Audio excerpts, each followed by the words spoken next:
Sean todos bienvenidos a la iglesia. Espero que yo estoy muy animado. La verdad que hoy amanecí muy agradecido con todo lo que Dios está haciendo y la oportunidad de poder abrir su palabra y enseñar. O sea, el tiempo en la mañana estuvo excelente. Y así que oro para que hoy también, ahorita el tiempo de la prédica, Dios habla en nuestras vidas. Sinceramente va a ser algo sencillo. O sea, yo estuve luchando en la semana mientras estaba haciendo la prédica porque no es muy común lo que va a pasar hoy. Pero hoy vamos a estudiar todo un capítulo. O sea, yo creo que es la primera vez que lo hago. No me voy a tratar muchísimo, pero sí estaba yo, me acuerdo, orando y viendo qué Dios nos quiere enseñar, ¿no? Pero de nuevo, en medio de la prédica van a haber aplicaciones y espero que Dios hable a nuestros corazones. Si tienen una Biblia, vamos a leer bastante hoy. 1 Samuel capítulo 9. Básicamente vamos a ver todo el capítulo. O sea que lo voy a leer ahorita y después solo voy a hacer referencia a esto. No voy a volver a leer porque si no saldríamos a las 2 de la tarde. Pero bueno, si tienes una Biblia, 1 Samuel capítulo 9, versículo del 1 al 27. Este es Saúl y Samuel. Sí, ya Saúl aparece finalmente en la pintura. Había un hombre de Benjamín que se llamaba Cis, hijo de Abiel, hijo de Seror, hijo de Bocarat, hijo de Afía, hijo de un benjamita. Un hombre poderoso e influyente. Tenía un hijo que se llamaba Saúl, joven y bien parecido.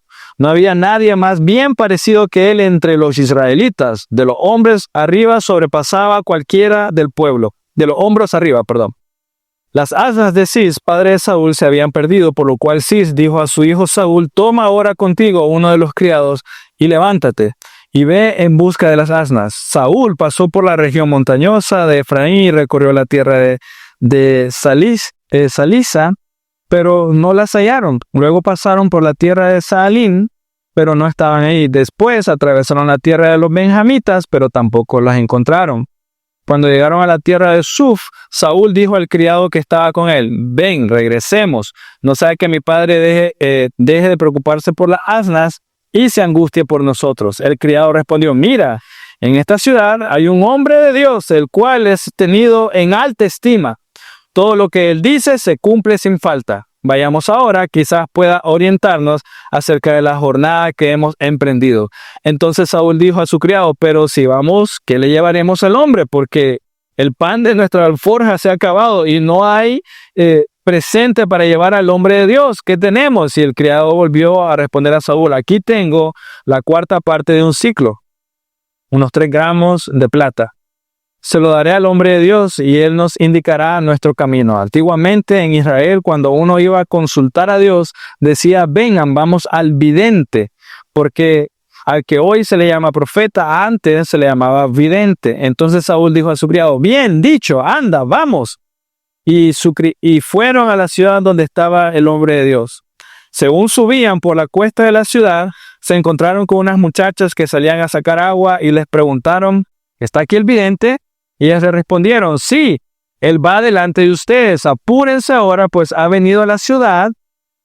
Lo encontrarán antes que suba al lugar alto a comer, pues el pueblo no comerá hasta que él llegue, porque él tiene que bendecir el sacrificio. Después comerán los convidados. Suban ahora, que lo encontrarán enseguida. Ellos pues subieron a la ciudad. Cuando entraban en la ciudad, Samuel salía hacia ellos para subir al lugar alto.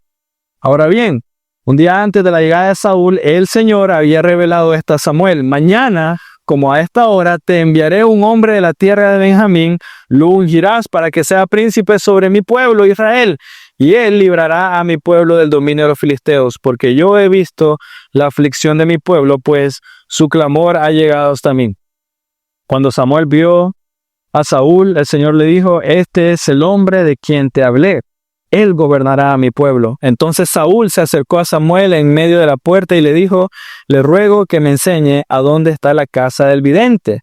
Respondió Samuel a Saúl: yo soy el vidente. Sube delante de mi lugar alto, pues hoy comerás conmigo y por la mañana te dejaré ir y te declararé todo lo que está en tu corazón. En cuanto a tus asnas que se perdieron hace 3 días, no te preocupes por ellas, pues han sido halladas. ¿Y para quién es todo lo deseable en Israel? ¿No es para ti y para toda la casa de tu padre? Y Saúl respondió, ¿no soy yo benjamita, de la más pequeña de las tribus de Israel? ¿Y no es mi familia la menos importante de todas las familias de las tribus de Benjamín? ¿Por qué pues me hablas de esta manera? Entonces Samuel tomó a Saúl y su criado, los llevó a la sala y les dio un lugar a la cabecera de los invitados, que eran unos 30 hombres. Y Samuel dijo al cocinero, trae la porción que te di, de la cual te dije, ponla aparte. Entonces el cocinero alzó el pernil con lo que estaba con él y lo colocó delante de Saúl. Y Samuel dijo, esto es lo que estaba reservado, ponlo delante de ti y come, que ha sido guardado para ti hasta el momento señalado, ya que dije, he invitado al pueblo. Saúl comió con Samuel aquel día. 25. Y cuando descendieron al lugar alto, a la ciudad, Samuel habló con Saúl en el terrado. Se levantaron temprano y al romper el alba, Samuel llamó a Saúl en el terrado y le dijo, levántate para que yo te despida. Saúl se levantó y ambos, Saúl y Samuel, salieron a la calle. Mientras descendían a las afueras de la ciudad, Samuel dijo a Saúl, dile al criado que pase delante de nosotros y siga, pero tú quédate para que yo te declare la palabra de Dios. Amén. Larguísimo, pero muy bueno, espero que sí. Samuel había partido de Israel, Samuel había prometido la última vez, había prometido a Israel un rey. No, si recuerdan ustedes, la última vez que tocamos Samuel, el pueblo vino y le exigió a Samuel danos un rey como las otras naciones. Y al final la historia es, ok, está bien, váyanse. Y es interesante, ¿no? Porque ellos querían, Samuel prometió por medio de Dios, está bien, van a tener un rey. Y una vez lo interesante es esto, ok, van a tener un rey. Lo que debió haber pasado inmediatamente era un montón de gente caminando delante de Samuel para decir, Samuel, piensa en mí, yo quiero ser el rey de Israel, ¿no? O sea, es como que está esta posición abierta, rey de todo Israel. Lo más común sería es que un montón de personas estuvieran haciendo línea para decir, oye, está bueno eso, me conviene, vamos, quiero ser yo.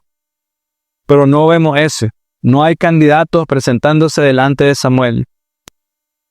Y esto es súper interesante porque sucede hoy en día, ¿no? Exigen un rey, el pueblo exige un rey. Dios les da advertencia de, bueno, esto va a pasar si ustedes tienen un rey humano por la terquedad de sus corazones. Y lo interesante es que no hay un israelita valiente que diga, yo quiero ser rey, yo quiero dirigir, yo quiero cuidar al pueblo, yo quiero ser el que está pidiendo el pueblo o quiero servir al pueblo, no sé. No está esa actitud. Es como queremos a alguien que nos guíe, pero no hay nadie que diga, yo voy a servir al pueblo. Y eso es interesante, que nadie se ofrezca. Por el momento parece que quieren un rey, pero no quieren guiar. Quieren un rey, pero no quieren servir, ¿no? Quieren un rey, pero no quieren poner su vida. Quieren los beneficios, pero no quieren los sacrificios, digamos. Y en la iglesia, en nuestra vida pasa lo mismo, ¿no? Las personas, y no es que sea malo, pero las personas tienen su opinión, ¿no? Quieren que las cosas se hagan de cierta manera,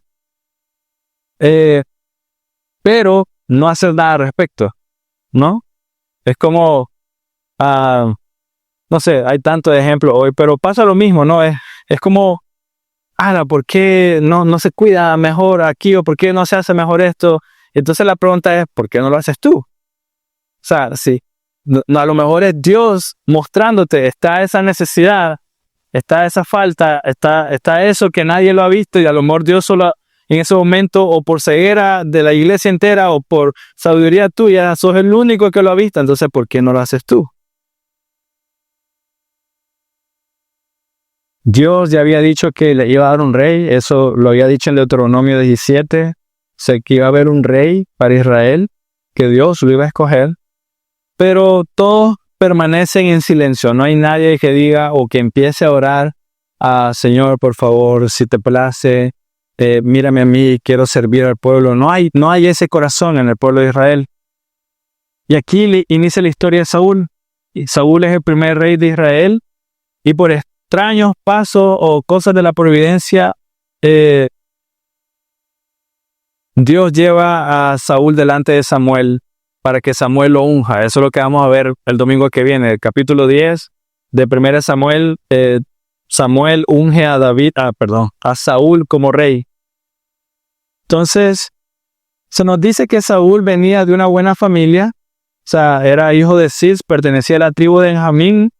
Y Cis era un hombre poderoso y muy rico, era muy adinerado. Y les voy a explicar por qué. No voy a hacer referencia a eso porque igual me tardaría muchísimo, pero si ustedes recuerdan, cuando yo comencé el sermón, la serie de sermones de Samuel, yo le hice un ejemplo en Jueces. La tribu de Benjamín era muy interesante porque en esa tribu había quedado reducida. Cuando Saúl dice, mi tribu es la más pequeña de todas, no estaba siendo sarcástico, era real. ¿Por qué? Porque en Jueces, capítulo 20 y 21, está esta historia de este hombre que había ido a traer a su concubina a otra ciudad, se la trajo y en medio del camino se quedaron en la ciudad de Benjamín, se quedaron en la puerta de la ciudad de Benjamín, nadie les daba posada, luego un anciano vino, lo llevó a su casa y cuando llegó a la casa, todos los hombres de la ciudad estaban fuera de la casa de ese hombre porque querían abusar del hombre. Y la historia después sigue de que el hombre dio la concubina, abusaron de la concubina y en la mañana siguiente la mujer estaba muerta. El hombre llegó a su casa, partió a la mujer en 12 y la mandó a toda la tribu. Como consecuencia, y le estoy haciendo un gran resumen, como consecuencia cuando todos los pedazos de esta mujer llegaron a todas las tribus dijeron, ¿qué vamos a hacer? Respuesta, matémoslos a todos. Quedaron 600 hombres de toda la tribu de Benjamín. Entonces cuando Saúl dice, mi tribu es la más pequeña, ellos los mataron por lo que había pasado, por la atrocidad de lo que había sucedido entre ellos mismos. Entonces vimos que el libro de Jueces, que los benjamitas hicieran esa atrocidad, hicieron algo terrible, o sea, era como, y perdón, no es que quiero ser ¿cómo decirlo? Apuntar, señalar el dedo, pero incluso nosotros sabemos de como zona en Matagalpa donde tú dices, bueno, después de las 9 de la noche, no, ahí no se puede pasar, no puedes estar caminando, ¿no? Y no sé si esto es así, en Managua sí, pero, o sea, si de repente la zona donde alguien vive, de Managua realmente, espero que aquí no, pero si decís, yo vengo del Dimitrov, es como que, no, o sea, no.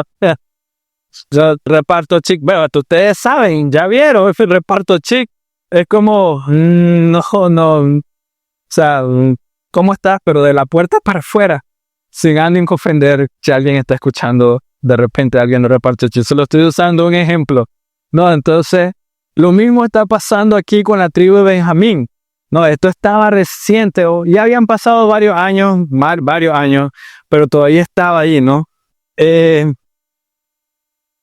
Entonces querían ellos, estamos viendo que Dios va a hacer rey a un hombre de esta tribu. Escogen a alguien de esa misma tribu para ser rey y uno debería decirse como que, o sea, o la ciudad entera debería decir de ahí.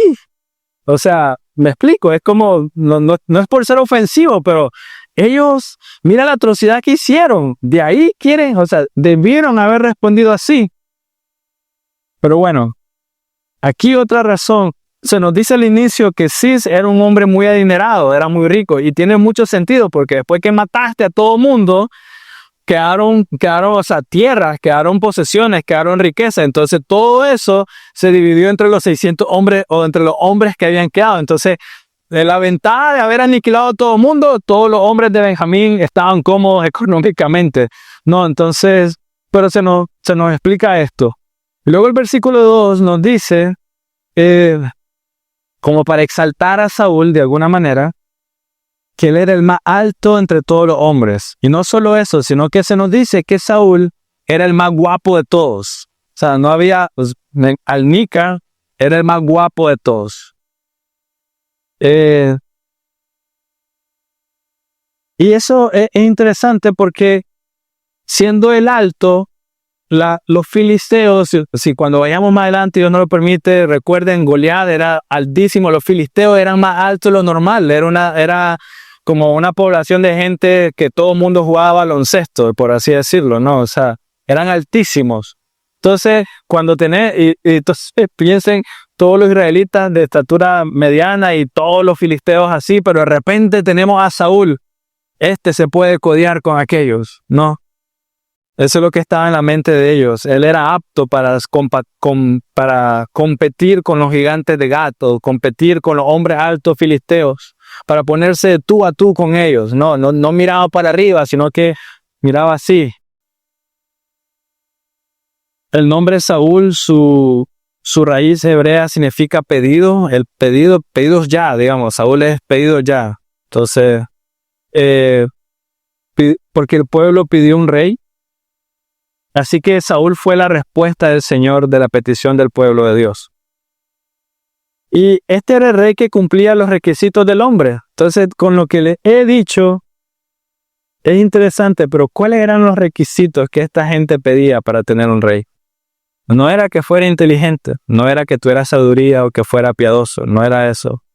Dios permite esto para que ellos pudieran ver la diferencia entre un rey escogido por los hombres y un rey escogido conforme al corazón de Dios.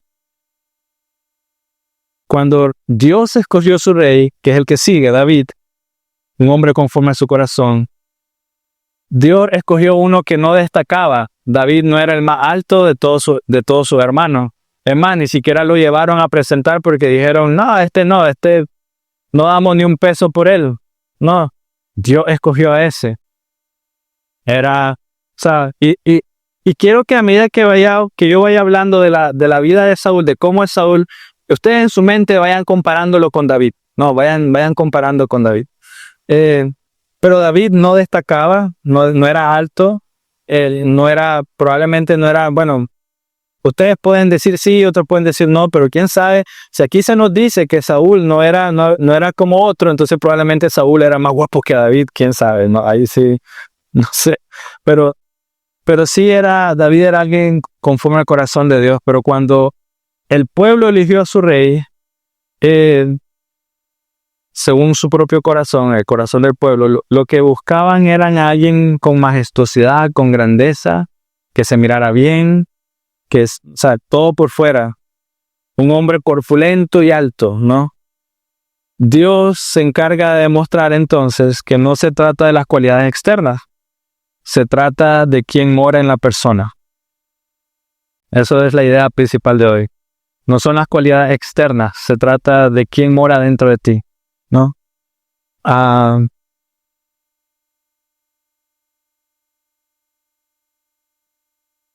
Ellos querían un rey como las otras naciones. Las naciones comúnmente elegían hombres corpulentos como reyes, hombres muy fornidos, o sea, hombres que los representaran, ¿no? Que cuando lo viera dijera, así son todos los hombres en mi ciudad. Y el versículo 2 nos dice que Saúl era joven y hermoso. Ese era el requisito. ¿Quieres ser rey de Israel? Joven y hermoso. Nada más.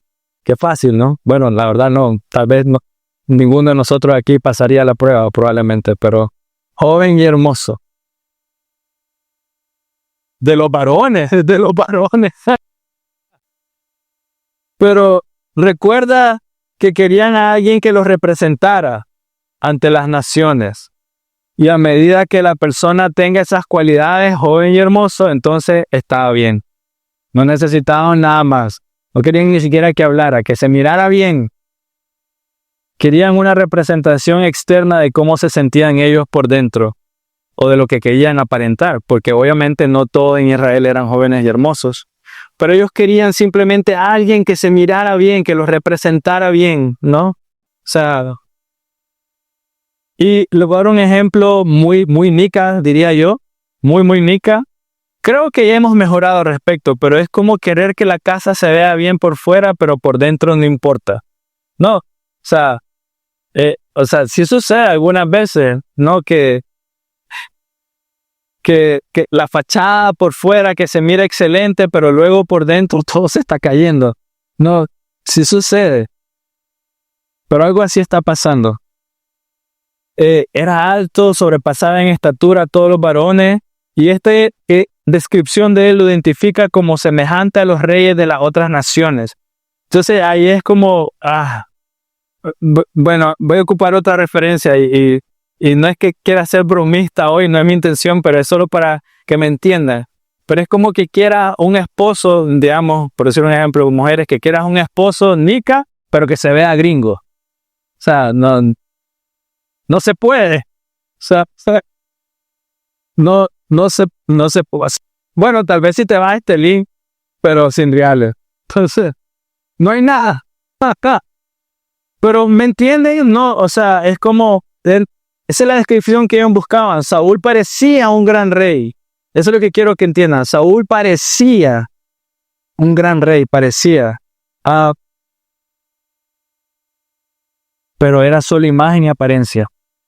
El rey que cumplía todas las casillas de apariencia que las personas querían era Saúl, pero nada más.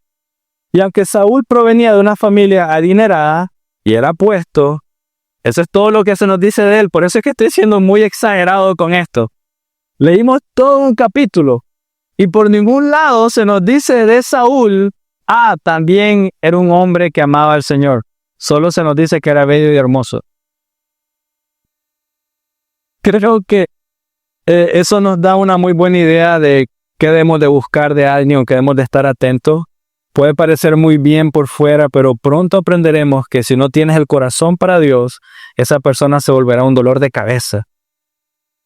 Eso es lo que va a pasar con Saúl. Vemos en la historia que se pierden las asnas del padre de Saúl y ellas podrían haber sido, o sea, las asnas se podrían haber ido a cualquier lado, ¿no? Cualquier parte, pero fueron exactamente donde Dios quería que fueran. O sea, Saúl fue en dirección, sin él saberlo, a Ramá, donde estaba Samuel. Y es porque ellos pensaban que por ahí andaban las asnas. Entonces, lo interesante es que las asnas fueron donde Dios quería que fuera. Las asnas, estos animales, se sometieron a lo que Dios quería. Y aquí ya comienza la comparación que quiero hacer con ustedes. No eran una, dos o tres. Eran bastantes. O sea, que mandes a tu hijo y todo, eran varias. O sea, no sé, 50, 80, quién sabe, 100. Pero todas estas se sometieron a lo que Dios quería. Y a menudo nosotros hablamos de animales tontos y me da risa porque por mi casa, bueno, creo que ya todos conocen y si no tenemos que corregir eso. Pero por mi casa, hay un señor que tiene unos ganados y en esta semana mi esposa me dijo, qué interesante las vacas, cómo saben dónde ir. O sea, y es súper interesante porque cuando, no sé si ustedes han visto, pero cuando van a sacar leche a la vaca, o sea, si ya las tienes entrenadas, solo les tienes que poner el plato de comida y ya saben, hasta yo he estado en lugares donde las vacas hacen fila y van en orden para que las ordeñen y yo me quedo como que, wow. O sea, yo me quedo asustado. Y ahí van, saben, están comiendo, están ordenando, y decimos que los animales son tontos. Algunas veces las vacas yo dije, hombre, estas vacas están diciendo quitar. O sea, ya saben. Pero esas asnas eran lo suficientemente inteligentes como para someterse a Dios. A diferencia del pueblo de Israel. Porque Dios les dice, les advierte, y no, quiero mi rey. Y las asnas, Dios les dice, vayan, piérdanse. Y ellas dicen, ok, de acuerdo, vámonos. Me encontré esta semana con un versículo muy interesante, Isaías 1, 2 y 3. Isaías 1, 2 y 3. Esto me lo dijo un maestro en una de las clases que estoy llevando. Yo le dije a mi esposa esta semana, el maestro nos dijo a todos hoy que somos más tontos que los animales. Le dijo, literalmente nos lo dijo. Pero Isaías 1 dice, oigan cielos y escucha tierra, porque el Señor habla. Hijos crié y los hice crecer, pero ellos se han rebelado en contra de mí. Ese es Dios diciendo, crié a mis hijos y se rebelaron en contra de mí. Luego el versículo 3 dice, el buey conoce a su dueño y el asno el pesebre de su amo, pero Israel no conocen. Mi pueblo no tiene entendimiento. O sea, Isaías está diciendo, el asno y el buey sabe quién es su amo y lo obedece. Israel, yo le he cuidado, protegido, le he mostrado misericordia, le he advertido. Están de tercos y quieren un rey que solo se mire bonito por fuera. Somos más tontos que los animales. Los animales obedecen a Dios, pero la nación entera quiere dirigirse por vista y no por fe. ¿Ya? Y es como, La verdad. O sea, los animales obedecen y nosotros no queremos vivir por vista ni por fe.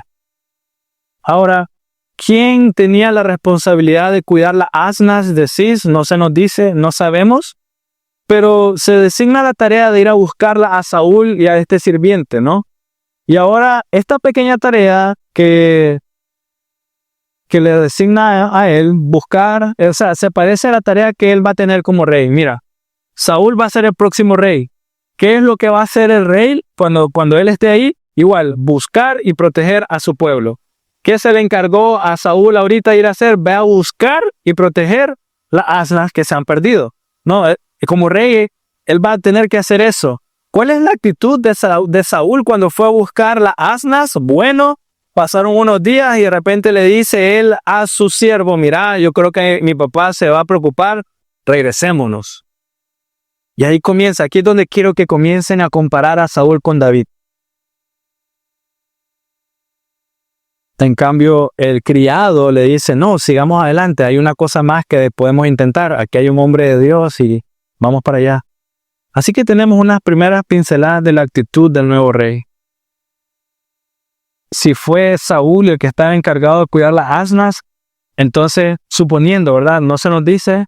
De prima a primera tenemos un muy mal pastor que no sabe cuidar a sus ovejas porque las perdió todas. Y luego, después tiene que ir por ellas, o sea, su papá lo manda y se rinde muy rápido. Y luego tenemos a alguien que no conoce, o sea, su pueblo, no conoce sus súbditos. Parece que el criado sabía más sobre el hombre de Dios que Saúl mismo. O sea, Saúl va caminando, se rinde, regresemos. Y el criado le dice, mira, aquí hay un hombre de Dios. Y ahí la pregunta es, ¿por qué Saúl no dice, aquí hay un hombre de Dios? Probablemente no sabía. Entonces aquí se nos habla mucho sobre la espiritualidad de Saúl. La incapacidad de Saúl para localizar una manada de animales grandes demuestra su incompetencia como pastor. Por eso le digo, no eran solo una, dos o tres, era una manada de animales. Y él era incapaz de encontrarlos. A diferencia de su criado, también Saúl no estaba listo. Porque Saúl, cuando ya dijo, regresémonos, y el criado le dice, está el hombre de Dios, Saúl le dice, ¿pero qué le vamos a dar? Ya nos comimos todo. O sea, interesante. Si dice, ya no tenemos comida, quiere decir que han caminado tanto que para regresar tienen que buscar cómo resolver para comer. O sea que él tampoco es muy, como, no planifica, ¿no? No hay como, o sea, cuando está regresando es como que, ¿qué vamos a hacer para comer o algo por el estilo? Y luego nos enseña la Biblia que el criado estaba más preparado que él, porque le dice, aquí tengo estos reales. O sea, y ahora él es aprovechado, ya está comenzando a ser como rey, porque él dice, ok, ocupemos tu dinero para pagarle al hombre de Dios. Ahí comienza todo esto. Saúl consumió todo y en la Biblia, hermanos, los grandes hombres de Dios se nos describen como buenos pastores. Ejemplo, Abraham, Isaac, Jacob eran pastores. Luego David era pastor. Jesús emplea esta imagen en el Evangelio de Juan también. Si puedes buscar Juan capítulo 10 del 11 al 18. El pastor da su vida por las ovejas. Amén. Entonces, mira, Juan 10, 11 al 18. Yo soy el buen pastor da su vida por las ovejas. Pero el que es asalariado y no un pastor, que no es el dueño de las ovejas, ve venir el lobo, abandona las ovejas y huye. Entonces el lobo las arrebata y las dispersa. Entonces, un poquito como Saúl, ¿no? Ya quería regresarse. El asalariado huye porque solo trabaja por el pago y no le importan las ovejas. Un poquito como Saúl. Ya no tenemos comida, regresemos. Yo soy el buen pastor y conozco mis ovejas y ellas me conocen. Al igual que el Padre me conoce, yo conozco al Padre y doy mi vida por las ovejas. Tengo otras ovejas que no son de este redil. A esas también yo debo traerlas y oirán mi voz y serán rebaño como un solo pastor. Qué bello, ¿no? Va a ir a buscarnos. O sea, él sabe, está consciente. Tengo otras, voy a ir a hacer lo necesario. 17. Por eso el Padre me ama, porque yo doy mi vida para tomarla de nuevo. Nadie me la quita, sino que yo la doy de mi propia voluntad. Tengo autoridad para darla y tengo autoridad para tomarla de nuevo. Este mandamiento recibí de mi Padre. Amén. Entonces el pastor da su vida por las ovejas. Y miren cómo estos hombres, o sea, ya decidieron, bueno, vamos donde el hombre de Dios, le vamos a llevar este dinero que tenemos como ofrenda a él. Pero aquí hay otra pregunta. Es interesante que ellos miren normal ir donde el hombre de Dios, o sea, háganse ustedes a la imagen. Quiero que le preguntes a Dios dónde están mis asnas. O sea, ¿te imaginas ir a donde el juez de toda la nación y decirle, mira, perdí mis asnas, preguntarle a Dios para que me diga dónde están? Es interesante que ellos ven esto normal, ir a preguntar eso, pero que no vean anormal no querer ir a adorar o conocer más de Dios. La intención de ellos era conocer dónde estaban las asnas, no era quiero escuchar voz de Dios para mi vida. ¿Me explico? Era normal, resuélveme esto, pero era anormal ir porque quiero conocer más al Señor. Pero en su providencia, hermanos, Dios usa nuestra indiferencia y nuestras situaciones para hacer su voluntad en nuestra vida. Amén. Esperemos que así sea, ¿no? O sea, ¿cuántos ejemplos tenemos de padres que tal vez han venido a la iglesia, a sus hijos les encanta, ellos no quieren, pero por sus hijos se quedan y al final todos los padres se quedan? Dios usa nuestra indiferencia y nuestras situaciones para hacer su voluntad en nuestras vidas. Y debemos de orar por estar atentos. La Biblia sirve para todo, por supuesto que sí, para todas las cosas de la vida, todo lo que suceda, desde lo que pensemos, que sea más sencillo hasta lo más complicado. En la Biblia encontramos todo lo que necesitamos. Segunda de Pedro 1:3 lo dice, la Escritura sirve para la vida y para la piedad. La Escritura sirve para la vida y la piedad. Entonces déjeme buscárselo. Segunda de Pedro, capítulo 1, versículo 3, dice, pues su divino poder nos ha concedido todo cuanto concierne a la vida y la piedad mediante el verdadero conocimiento de aquel que nos llamó por su gloria y excelencia. Nos ha dado todo lo que necesitamos para la vida y la piedad. Entonces, donde quiera que estemos, debemos de aprovechar todas las oportunidades que Dios nos da para conocerlo a Él. Debemos aprovechar todas las oportunidades que tenemos para recibir sabiduría del Señor, de su palabra.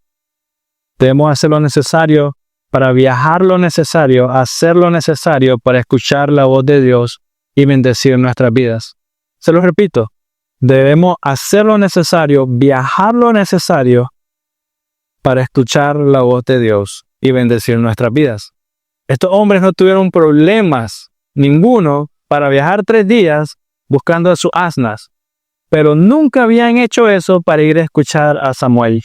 Nunca. Estos hombres hacen un viaje de 3 días para encontrar las asnas. ¿Cuánto estás dispuesto a viajar para encontrar salvación? Pregúntate eso. ¿Cuánto estás dispuesto a viajar o a esperar para encontrar salvación, para encontrar gozo? ¿Cuánto estás dispuesto a viajar para encontrarte con Dios? La verdad es que nos esforzamos muy poco y nos cansamos muy rápido en buscar la salvación de nuestras almas. Nos desanimamos muy rápido. Dice el hombre, el criado, hay en esta ciudad un hombre de Dios, dice el versículo 6. Y una vez más, donde quiera que estemos, debemos aprovechar todas las oportunidades que tenemos para poder ir donde este hombre de Dios, o en este caso, compararlo para poder ir a las Escrituras. Para relacionarnos, debemos de aprovechar toda oportunidad para relacionarnos con personas sabias y buenas, para relacionarnos con mujeres de Dios, hombres de Dios. Debemos de aprovechar todas esas oportunidades que tengamos de escuchar, de aprender, de humillar nuestra alma en un buen sentido para escuchar al Señor, escuchar su voz. Un buen ejemplo de eso son los grupos pequeños. Debes de aprovechar la oportunidad y el espacio para escuchar de Dios. ¿Por qué? Porque sinceramente, muy seguramente, es el único espacio durante la semana donde le dedican más de 2 horas o más de 1 hora para escuchar de Dios. Tal vez lo haces en la semana diario, lees tu Biblia, horas, 5 minutos, media hora, pero en la semana, aparte del domingo, no todos, pero es muy probable que el único tiempo en la semana lo dedica 1 hora o más para poder compartir con otros, aprender de otros, orar con otros, meditar con otros. Hemos de aprovechar todas las oportunidades. Pero hay muchos hermanos, realmente lo hay en la iglesia de hoy, en general, que consultan al hombre de Dios cuando se lo encuentran por casualidad en el camino. Y lo que consultan es algo trivial. No hacen ningún esfuerzo por obtener sabiduría para el corazón. Es como, yo creo que ustedes deben de saber, ¿no? Se lo encuentran y quiero bendición, pero ya. ¿Cómo puedo conocer más a Dios? Casi no hay esas preguntas. ¿Cómo puedo deleitarme más en Él? ¿Cómo puedo aprender a rechazar, a que me dé asco mi propio yo y amar más a Dios? Esas preguntas casi no salen. Quieren saber algo del momento, pero la pregunta muy pocas veces es ¿cómo puedo conocer más a mi Salvador? ¿No? Muy pocas veces. Saúl y su criado pudieron haber dicho o debieron haber dicho, bueno, ya lo encontramos a la asna, pero estamos muy cerca de Ramá. Aprovechemos a ver si está ahí Samuel y vayamos a escuchar palabras de Dios para que llene nuestra alma. ¿A qué fueron a Ramá? A buscar otra opción encontrar algo que les dé algo para encontrar sus asnas. La mayoría de la gente prefiere que se les diga su fortuna antes que su deber. Y la iglesia está llena de eso hoy. Prefieren que se les diga cómo Dios los va a bendecir en lugar de cómo ellos pueden conocer más a Dios. Cómo pueden deleitarse y cómo puedo amar más a mi hermano. O sea, realmente, mira, ¿cuántas veces has escuchado esa pregunta en la iglesia? O sea, es como, ¿cómo puedo hacer? Siento que he fallado en amar mi iglesia, siento que he fallado en amar a mis hermanos, siento que he fallado en amar a mi esposa, siento que he fallado en amar ¿Cómo puedo hacer? Muy pocas veces se escuchan esas preguntas. Y es porque prefieren que se les diga su fortuna antes que su deber. ¿Cómo puedo ser rico? ¿Cómo puedo ser exitoso? Antes de preguntar cómo puedo ser salvo y adorar a Dios. Seguramente cualquiera de nosotros, hubiera pensado, y esto no tengo duda alguna, si nosotros supiéramos que ahí está Samuel y está a punto de ofrecer un sacrificio muy importante para bendecir toda la ciudad, yo estoy casi seguro que casi todos nosotros hubiéramos dicho, no vayamos a molestar, está ocupado, tiene una fiesta, tiene una comida. Pero igual Saúl sigue adelante. O sea, es como le dicen a Saúl, va a ofrecer un sacrificio en el lugar alto, y aún así Saúl dice, bueno, vamos, hagámoslo rápido antes de que vaya a su compromiso, ¿no? Y esta parte del lugar alto es muy importante. Aquí quiero que me acompañen a Deuteronomio capítulo 12, versículo 2 al 5. Deuteronomio capítulo 12, versículos 2 al 5. Hacer un sacrificio en un lugar alto. Esa palabra en el versículo 12 de 1 Samuel. Pero ahorita estamos en Deuteronomio 12 del 2 al 5. Pero cuando leemos en 1 Samuel 9:12, que dice que va a ofrecer un sacrificio en el lugar alto, debemos de preguntarnos, ¿por qué hace eso todavía Samuel? ¿Por qué ofrece sacrificio en el lugar alto? Muy normalmente, la mayor parte del tiempo, cuando en el Antiguo Testamento lee un lugar alto, es un lugar de idolatría, hechicería o lo que tú quieras. Siempre. O sea, la mayor parte del tiempo, cuando hace referencia al Antiguo Testamento, el lugar alto era un lugar de idolatría, hechicería, de lo que sea que se te venga a la cabeza. Y la pregunta es, Samuel, ¿por qué estás haciendo eso? Deuteronomio 12, del 2 al 5, dice, destruirán, este orden de Dios, destruirán completamente todos los lugares donde las naciones que desposeerán sirven a sus dioses, sobre los montes altos, sobre las colinas y debajo de todo árbol frondoso. Y demolerán sus altares y quebrarán sus pilares sagrados y quemarán a fuego sus imágenes de acera y derribarán las imágenes talladas de sus dioses y borrarán su nombre de aquel lugar. No actuarán así con el Señor su Dios, sino que buscarán al Señor en el lugar en el que el Señor su Dios escoja de todas sus tribus para poner ahí su nombre para su morada, y ahí ustedes irán. Si recuerdan, Dios ya les había dado el arca. Y aún así miramos a Samuel ofreciendo holocausto en el lugar alto. ¿Dónde estaba el arca? 1 Samuel 7. Estaba en Kiriat Jeraim, porque la tenía la casa de Abinadab. Nadie fue a traer el arca. ¿Qué vamos a hacer? Bueno, hagamos la solución más práctica. Hagamos un lugar donde podamos adorar a Dios, la más conveniente, para que no nos matemos tanto. No estoy diciendo que esta es la mente del pueblo, pero solo estoy dando una imagen. No nos matemos tanto en ir a buscar el arca, no vaya a ser que se vuelvan a morir más de 30,000 como pasó. Hagamos un lugar de adoración en las zonas altas. Y ahí quiero que vean algo. Mira cómo está de incrustado en el corazón de ellos lo que han visto, la idolatría que los ha rodeado, que no se dan cuenta de lo que están haciendo. Samuel había construido un altar en Ramá, eso está en 1 Samuel 7:17, y aquí lo vemos haciendo uso de ese altar. Y nos sucede, cada vez que nosotros no estamos adorando a Dios como deberíamos de adorar, casi siempre caemos en algo que nosotros lo vemos bien, pero realmente a Dios no le agrada.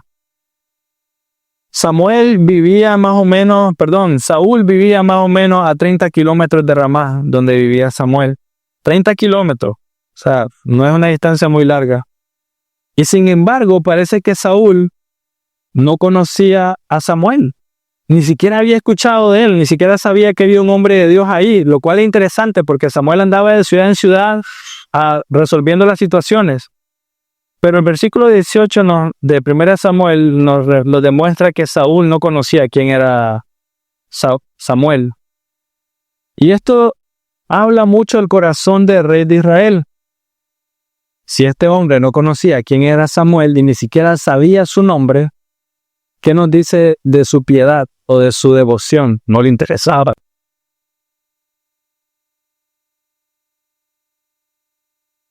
Y todavía eso engrandece más a Dios.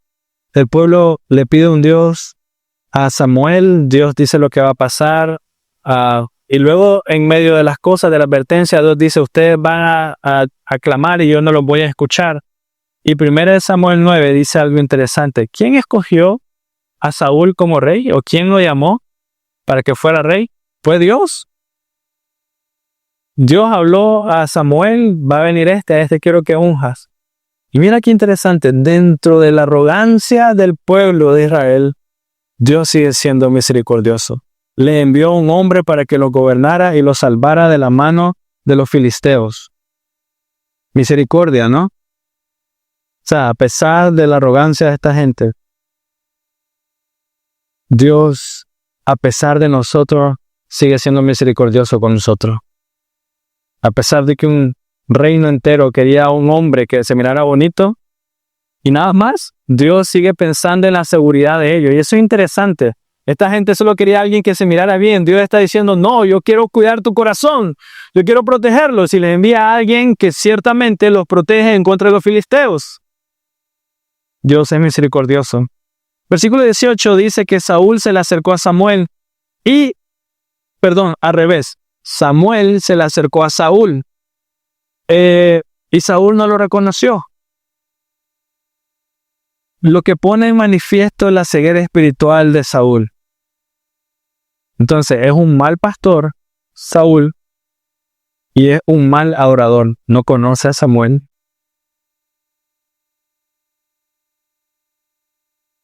Sin sospechar que era el mismo Samuel, en su inocencia o ignorancia, a Saúl le pregunta y le dice, dime dónde está la casa del vidente, pues ahí esperaba encontrarlo, o sea, y Samuel le pudo haber dicho cualquier otra cosa, vos sos el único en todo Israel que no sabe quién soy yo, no sé, lo pudo haber humillado, pero no vemos esa respuesta.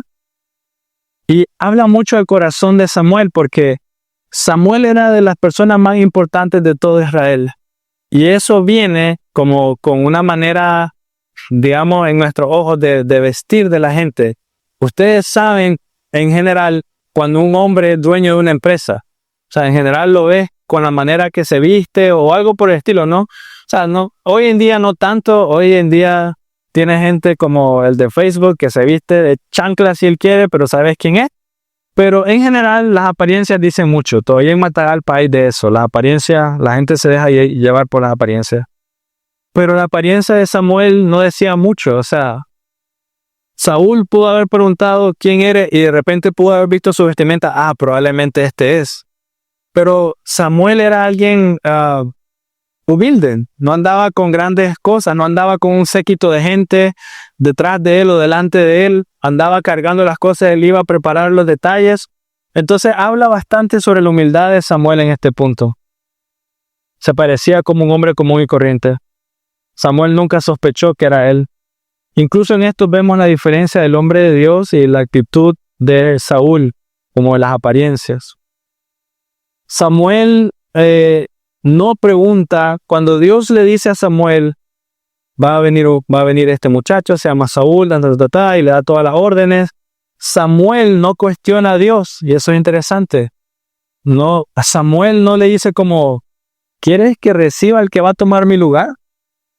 Al que ahora va a ser más importante que yo. No escucha eso de Samuel. O sea, y Samuel no le dice a Dios, y es benjamita y quieres que lo haga rey. O sea, no escuchamos ningún tipo de reclamo de Samuel.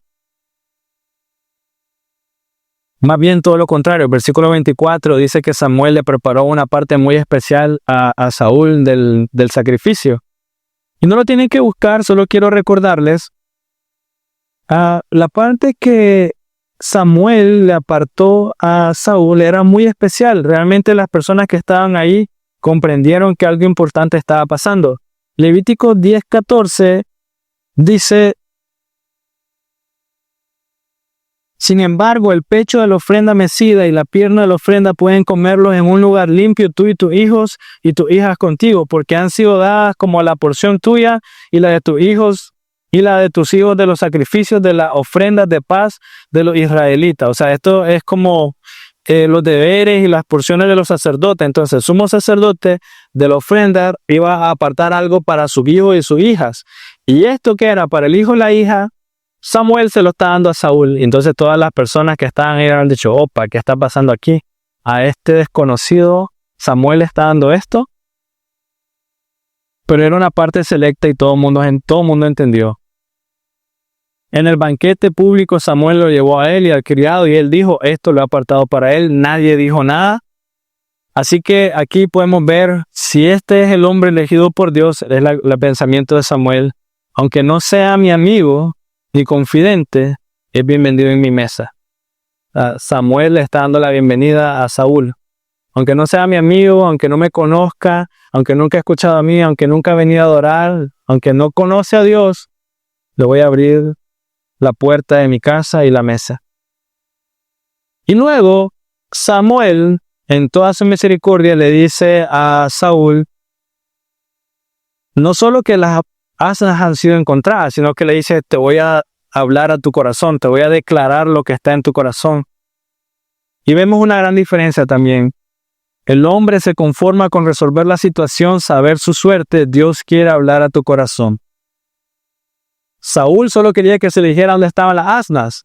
Samuel le dice, no, te voy a hablar a tu corazón. Lo que necesitas escuchar.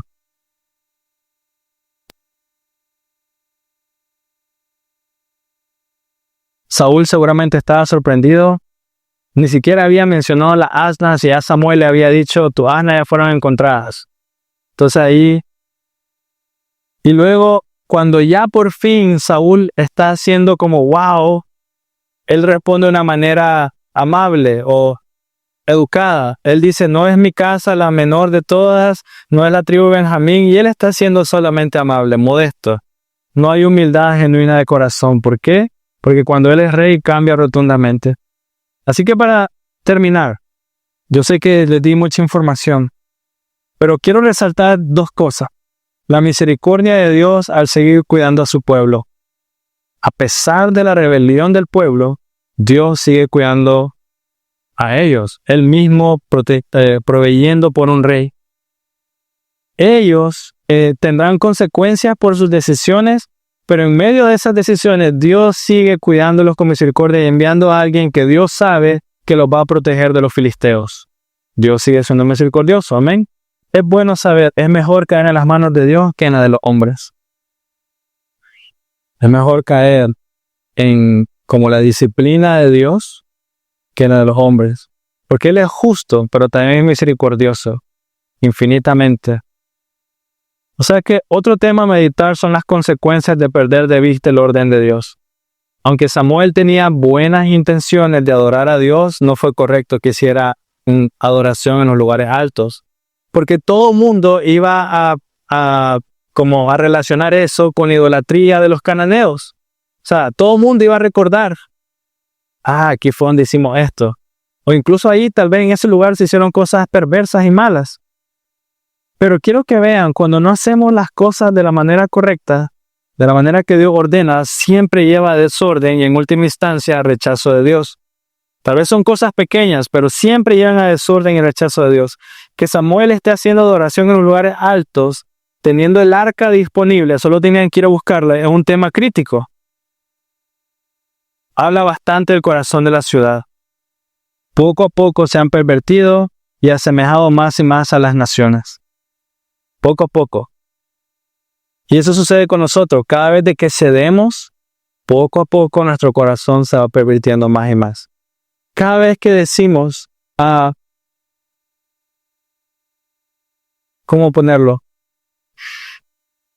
Vamos a poner un ejemplo que usé ya hace 2 semanas, pero cada vez que en nuestro corazón entre esta mentira de que, bueno, hoy no fui a la iglesia, está bien. Poco a poco, ya es como, ya no importa. Cada vez que, y lo voy a poner de otra manera, cada vez hay una gran diferencia entre ser muy intencional en decirle a tu esposa, a tu esposo, a tu hijo, te amo todos los días, te amo, estoy agradecido con Dios contigo. Y cada vez de que tú lo dejas de hacer, poco a poco ya no lo dices. Y así es nuestro corazón. O sea, el celular, no sé si a ustedes les ha pasado, pero antes tal vez no era un problema, pero hoy me encuentro pegado en el celular 1 hora. Antes era 5 minutos, 10 minutos y ahí pasaba. Ahora ya puedo pasar todo el día ahí. Poco a poco se han pervertido y asemejado más y más a las naciones. La adoración en los lugares altos, tener un rey como las otras naciones y así poco a poco nos vamos desviando hasta que ya no podemos ver o diferenciar la adoración de la idolatría. Dios nos ha permitido hacer unos cambios en la iglesia. Ahora estoy hablando a esta iglesia, ¿no? Oramos por eso en la mañana y aunque buenos, no es la fachada, como el tema de la prédica es el corazón. Ese tal vez es lo que más quiero que recuerden. Qué bonito que estuvo arreglado, ¿no? Semana Santa. Qué bonito que el Señor nos ha permitido hacer la extensión, arreglar un poco allá al fondo, pintar y todos los detalles. Qué bueno. No es la fachada, es el corazón. ¿Qué es lo que quiere Dios de nosotros? Y este es el último que leo. Juan 17:3, por favor. Si lo puedes subrayar en tu Biblia, excelente. Si lo puedes aprender esta semana, excelente. Juan 17:3 dice, y esta es la vida eterna, que te conozcan a ti, al único Dios y verdadero, y a Jesucristo a quien has enviado. Esta es la vida eterna, conocerte. Y luego, más adelante, del 20 al 23, pero no ruego solo por esto, sino también por los que han de creer en mí, por la palabra de ellos. Y esto me encanta. Al inicio del versículo 17, Cristo está orando para que ellos me conozcan. Y luego al final ya le está diciendo, pero no ruego solo por ellos, sino que ruego por las demás personas que van a conocer de mí por medio de ellos. Para que todos sean uno, como tú, oh Padre, estás en mí y yo en ti, que también ellos estén en nosotros, para que el mundo crea que tú me enviaste. Y me encanta eso por el momento que estamos con mi iglesia, porque esa es la meta que tenemos hoy. Primero, unidad entre nosotros, conocer al Señor, pero luego que oremos como Cristo oró, pero luego también por los que van a venir por medio de ellos, para que ellos sean uno. Los nuevos que vengan, que ellos sean uno, tengan unidad como nosotros la tenemos. O sea, miran el orden, primero unidad del cuerpo, nosotros los que estamos, para que luego los que vengan también sean uno con nosotros. Debemos de conocer a Cristo, ser renovados en nuestro entendimiento del Señor, por medio de su Espíritu, ser llevados a la unidad. Si se me permite hacer esta similitud, algo en lo que hemos de salir hoy bien decididos o bien convencidos de corazón, es que hemos de ser una iglesia de creyentes conforme al corazón de Dios y no conforme a lo que nosotros creemos que debe ser, conforme al corazón de Dios. O sea, todos nosotros, me incluyo a mí, no es que yo quiero hacer una iglesia como yo quiero que se vea. Debemos de ser una iglesia conforme al corazón de Dios. Hay una gran diferencia. Si es como yo quiero que sea, me parezco al pueblo de Israel, que se mire bonita y nada más. Pero no, esa es la meta. La meta es que entre ustedes se miren como familia, como hermanos.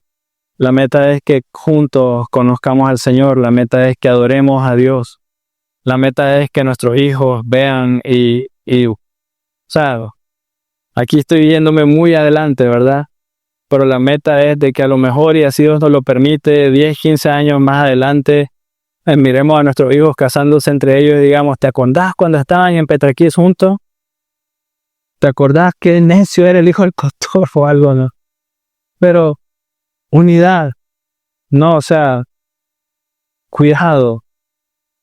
Y tener esos regalos, tener como Dios en medio de nosotros, guiando, formando nuestra relación, eso es la meta. Y esa espero que sea su deseo, hermanos. Venir todos los domingos, o sea, es más profundo que eso, es más que la asistencia. O sea, realmente, se los he dicho, hay un gozo real y genuino en verlos, de ver sus hijos, de verlos crecer, no sé, de escucharlos hablar de la Biblia. Hay un gozo inmenso de verles servir. Entonces, ese es mi ánimo para ustedes hoy. Somos muy privilegiados de que no sea la fachada, sino que sea el corazón. ¿Sí? Oremos. Dios, gracias por tu palabra y por cómo nos hablas hoy. Gracias porque necesitamos escuchar de vez en cuando tu diseño, tu tiempo, Señor. Y haz de esta iglesia como te plazca. Tú eres bueno, misericordioso, Señor, y damos gloria y honra a tu nombre. Proteja a todos esta semana, Señor. Provee para todos, Señor. Y ruego por los cambios que estamos haciendo para que tú los bendigas y que podamos ver fruto en ellos muy pronto. Amén.